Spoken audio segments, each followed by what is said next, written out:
Hello and welcome to the Rapid Microbiology podcast. I'm your host, Paul Carton. Today's topic will interest laboratories that test foods for contaminants, be they pathogens, allergens or chemicals. With the introduction of the Food Safety Modernization Act in the US, the food safety system has shifted focus from responding to foodborne illness to preventing it. With this transformation comes greater responsibilities for food producers and food testing labs. But how can labs be sure they're performing tests correctly? How can they be absolutely sure, without using certified reference materials as positive controls, that the food they've cleared for consumption is void of contamination? To remove this doubt and prepare your lab for the dreaded audit, I'm pleased to have Lauren Stainback of NSI Solutions, a brand of ZeptoMetrix, as our guest today. She is Global Product Manager, Application Specialist, based in North Carolina. Hello, Lauren, and welcome to our podcast. Thank you so much, Paul. It's a pleasure to be here. Great to have you, Lauren. Can you first of all tell me what NSI do? Certainly. So we manufacture reference materials. So basically, we are experts in making products for other scientists to use in their labs to validate their test methods, prove their proficiency, QC instruments. So it's essentially a chemical standard or a microbiological standard used like a consumable, but it's got a certificate of analysis that's provided with it. So it's not just the material that we're providing. We're also providing data that the lab will try to replicate in their own lab by testing the materials in the same way that we've certified it to be used. Okay. And when you say the data, does that correspond with growth patterns on media and also molecular information as well? Yes, it depends very much on the brand that the customer is buying from. So we're part of a family of other brands under this ZeptoMetrix parent company. The products that we manufacture are chemical reference materials. So they would basically be like something for gas chromatography, or it would be, something like a total petroleum hydrocarbon standard that they'd use in a wet chemistry lab. Environmental testing uses that a lot. And then we also make microbiological controls. So yes, they would plate them on media and observe the growth, and they could count the colonies as well. Okay. And what about molecular confirmation that's needed? Yes. So we do have some customers that use our, basically their live bacteria that are certified to deliver a certain amount of colony-forming units. But with the emergence of new molecular assays, customers are buying our products and using them on quantitative PCR or qPCR. They're also using them for lateral flow tests or ELISA. So we do see the emergence of that. ZeptoMetrix is globally known for molecular assay controls and standards. Okay. I mean, if someone buys a pack off you, could they simply grow up that strain again? Yes, certainly. And is that how it works? They buy a pack off you and then they're able to use that as a stock and work off that stock, or do they have to keep on coming back to you and ordering each pack? So there's such a thing as propagating the cultures. And so there's some limits on how many times you can produce new propagated cultures off of a reference material culture. Okay. It's called passaging. And the more that you do it, the more the culture can sort of diverge from the original parental cell line behavior. So they call them isolates when they get so different from the original source material that they misbehave, because bacteria mutate quite an awful lot. And so what we sell are reference materials that are not passaged or passaged minimally. And so they behave as they should, as the parental cell line would be expected to behave. So they exhibit normal growth behavior on media.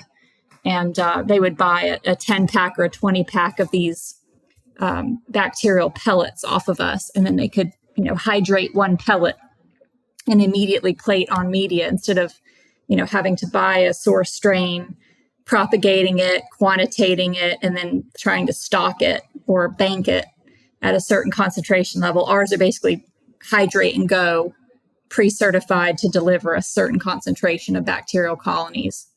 Okay. And are all food testing labs, apart from using it to validate rapid methods, are food testing labs using CRMs on a daily basis? Oh, yes.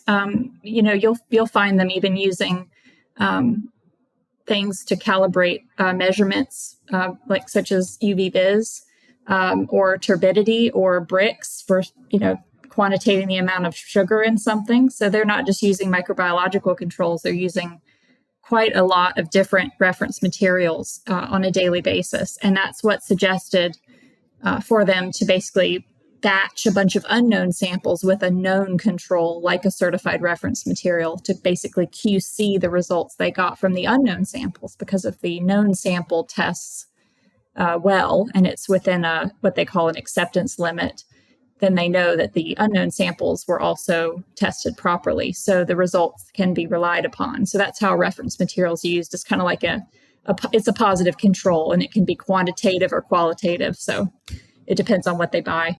So I would have expected most testing labs, or every testing lab, to be using a positive control. Is there labs that aren't using CRMs? Yes, there are some labs that try to use their own. They'll try to make their own positive controls, and it could be for a variety of reasons. It's not like it's a lazy thing to do. Sometimes reference materials simply don't exist for that particular application, or it could be a material that's proprietary to the laboratory or the manufacturer that has the laboratory attached to it. That's often the case in pharma as well as food. Okay. For example, what, just in terms of food? Sure. So there are a lot of different flours and a lot of different grains, and there's not a certified reference material for every single type of grain or type of flour that's in existence. And we've had a lot of requests for gluten to be an analyte in a very obscure mixture of grain flours, for example.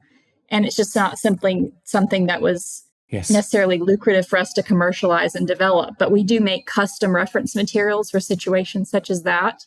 And then another example would be lactic acid bacteria in different types of dairy products.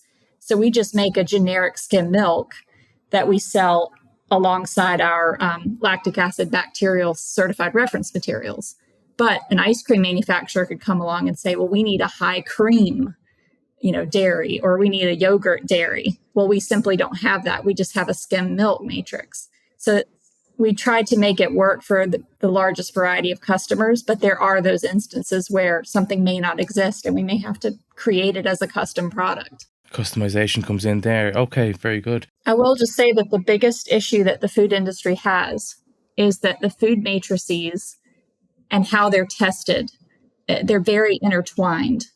We don't see the same thing with drinking water or wastewater or processed water. Food matrices are vastly different. They'll have different acidity levels, moisture content. They can even have bactericidal terpenes or things in the food, like limonene.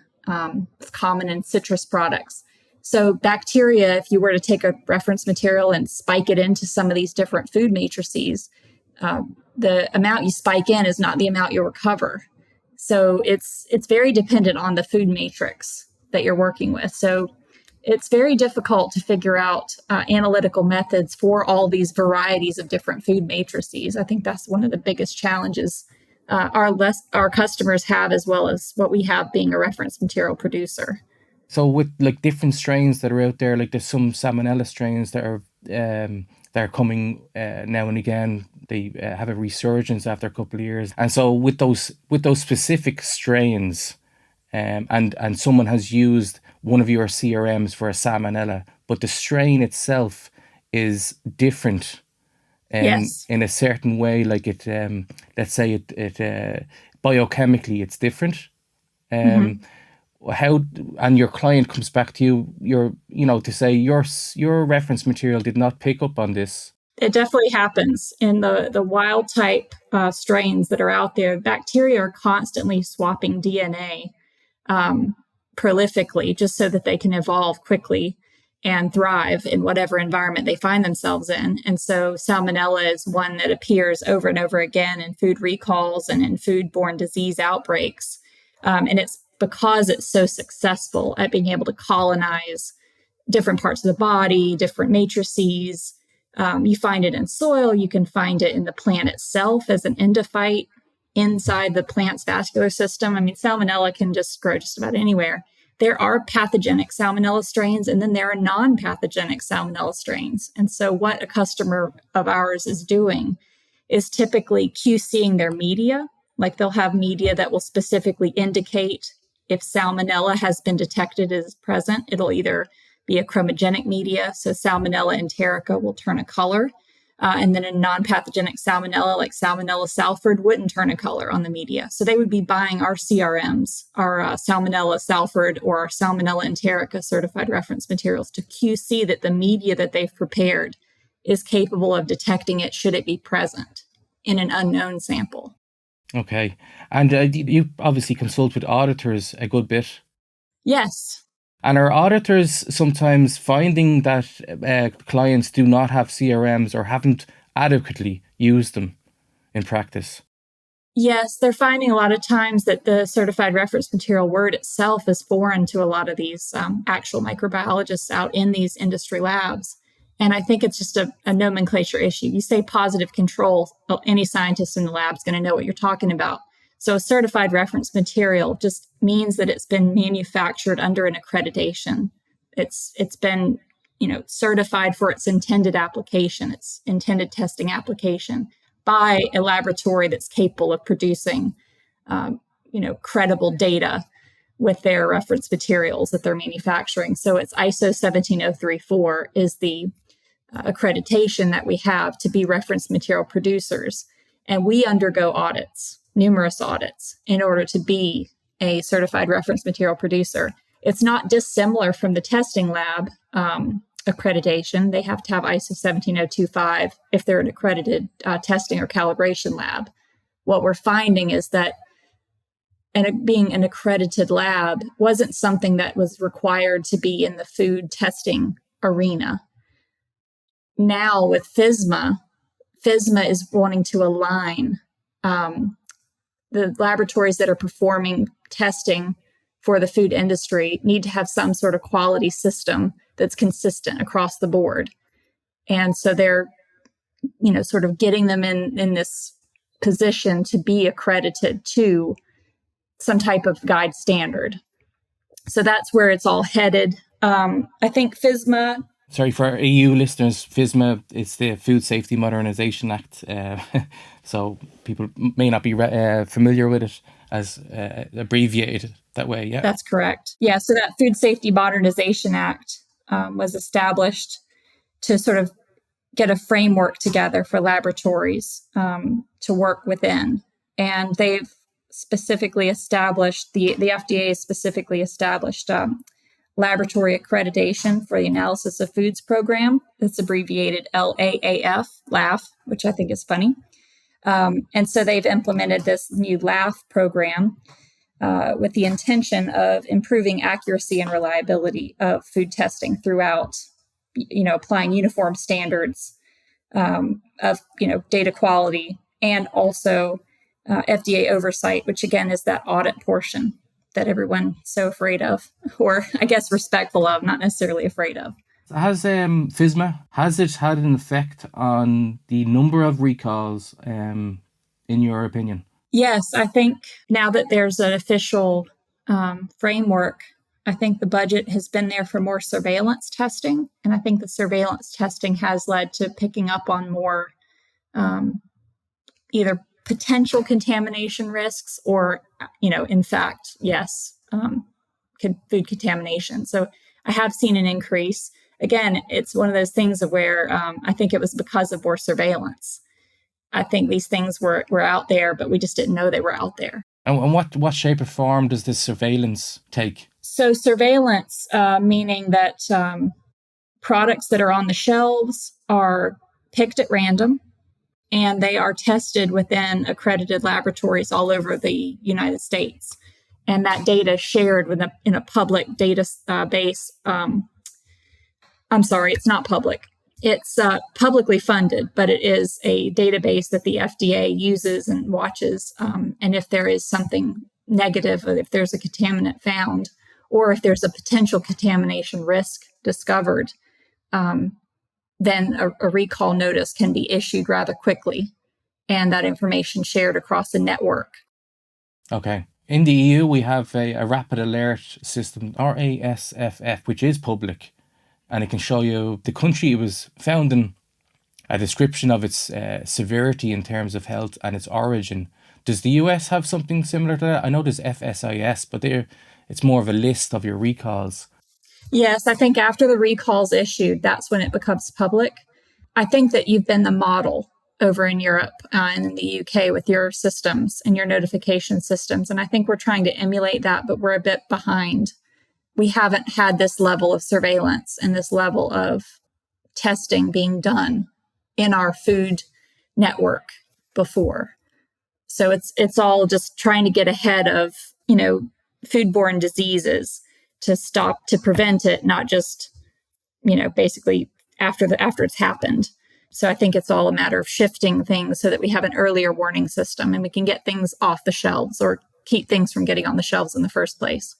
Here in Ireland, I think there is labs who give bonuses for food microbiologists who streak more plates every day. If you hit the target of streaking or going through so many samples, you get a 10% bonus added onto your pay slip or whatever. So I was going to say to you is, if you're going into a lab and advising them to use CRMs and to be using more CRMs in their batch testing, do you experience any of that in the US? It's more about trying to sample a representative amount for the batch size that you're testing. So it's more in line with do enough that you're going to be able to see something. If there's a problem, you want to be able to see it, but they don't necessarily incentivize scale. It's more so just about balancing the amount of samples you're taking from a batch of a prepared food or a raw material to ensure that enough of it was sampled that if anything adverse were there, you would have been able to see it. Sure. But that's very interesting. I had no idea they did that. That's really cool. Yeah, because I think even rapid tests have not been adopted that much. People are lab managers still using traditional methods in food testing laboratories. I'm not sure the reasons for that. I think, the food technicians here are working long hours, a lot of overtime hours, and there's not that many food testing laboratories in Ireland. So for some reason, they're not using the rapid test, and I have no idea why. I just think it's new, and scientists while we love new and we love exciting, we also love things that we know work, and we know they work well, and we've been using them for decades. And so there's that, that scientific method where you just keep going back to the same old because it works and it's comfortable. You could push the envelope a little bit. I think I see a lot more of the molecular tests being used to screen, but not to confirm a positive. So if you were to, let's just use E. coli, for example, you could screen all the incoming raw materials into your plant. And if you detected E. coli in something, then you could send that to the QC lab and have them retesting things with the traditional, plate the samples on media. I see that a lot. Okay, it is being used, yeah. Okay, so you've probably touched on it a little bit there. There is new risks, as you say. There's new products, new matrices, and new ingredients that you don't have CRMs designed for. Is there any risks you're seeing coming to the market due to a reliance on importation and globalization? Well, for sure. I mean, especially just talking about microbiological specimens. I mean, you have so many exotic bacteria in these different types of foods that I've never seen before. And they're just naturally evolving. It's not until we start DNA sequencing that you really can confirm what family or genus they're a part of. And I think that the growth of globalization has just led to an exponential increase in the amount of importing and exporting that's going on. And I think industry-wide testing has tried to catch up with that, but it's just a matter of it takes time to test for these things. And we want to, trade, and we want to sell, and we want to produce products and release them as quickly as possible and get them on shelves. So it's just a tit for tat, really. I think we want to spend time and look at these different cultures, look at these different crops and what grows in the soil, what grows in the plants or on the surface of the foods.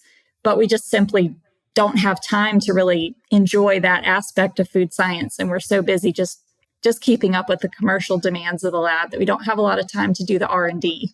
I think that's the responsibility of Codex, really, to be looking into the international standards. And so, in your experience, what are some of the most recent food recalls, and how can they be avoided, please? Well, I know last summer it was tragic, the amount of ice cream that got yanked from shelves because we had some outbreaks of Listeria and Salmonella in some of the dairy materials. That I think it was in powdered milk and some other things, and they must have gotten cross-contaminated. But there were so many different,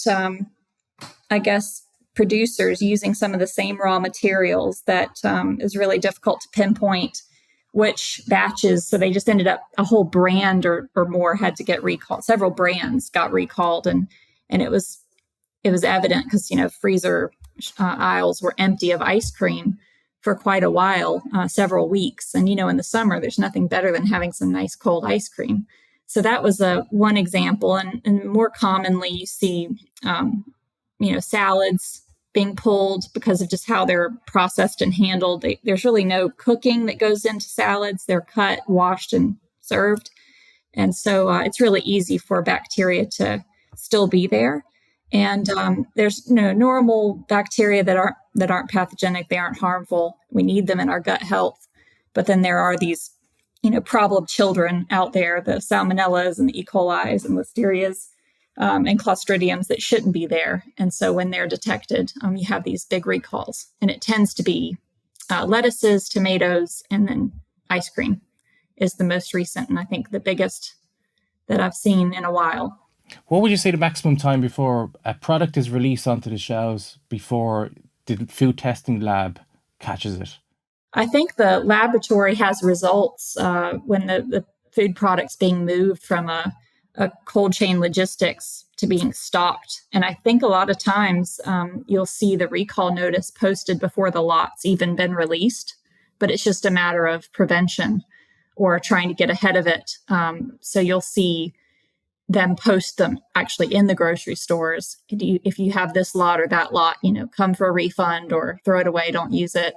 I'd rather than be ahead of it than risk, waiting and seeing, did we in fact put this out on the shelf?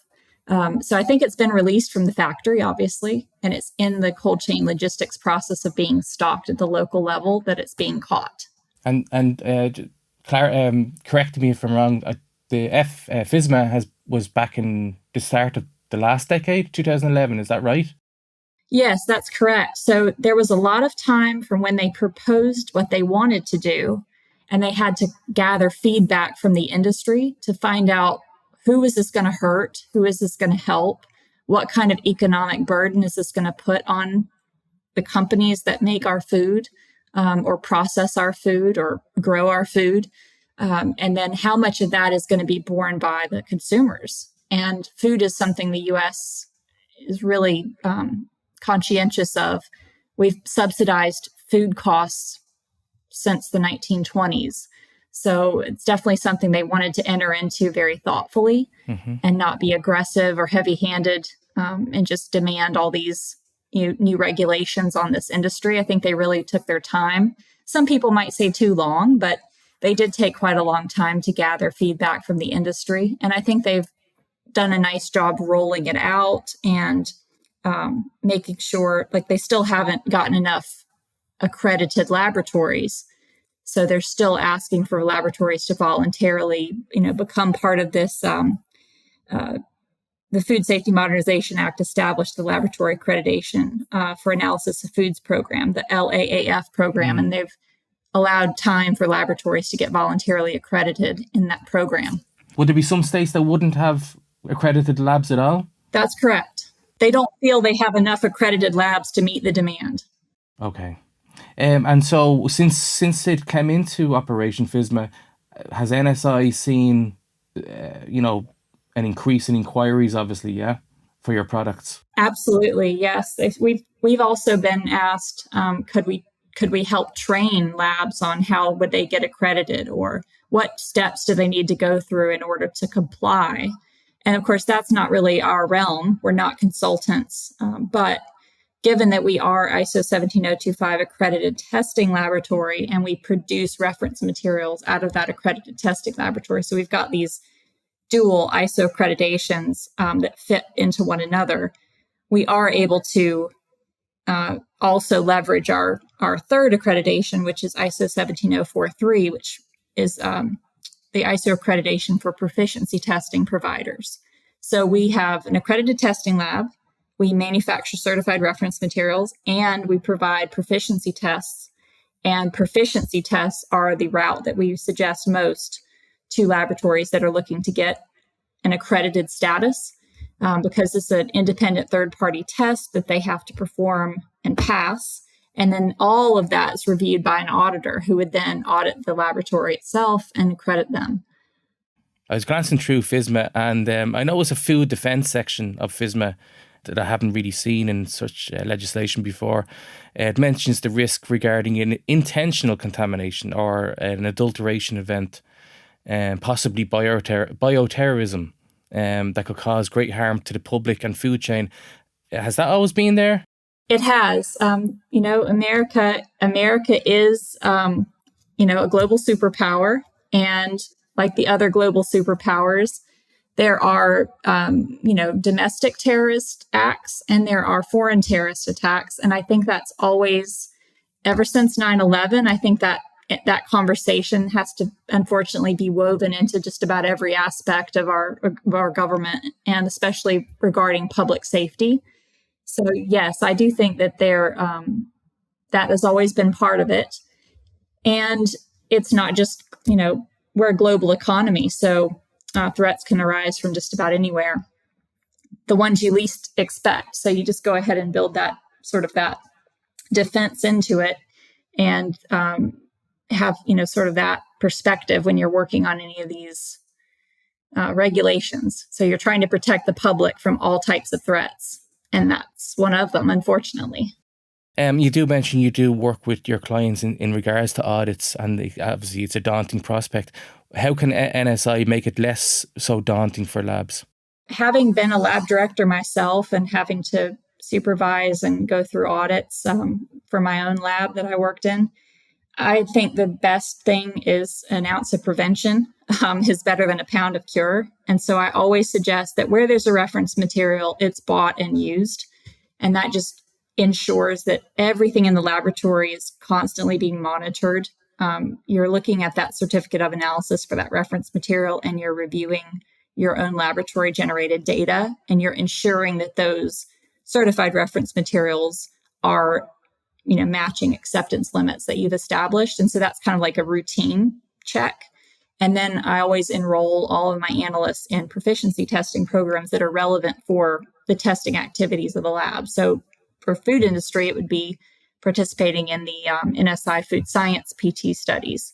So that would be a proficiency test that they could get once a quarter, once every 6 months.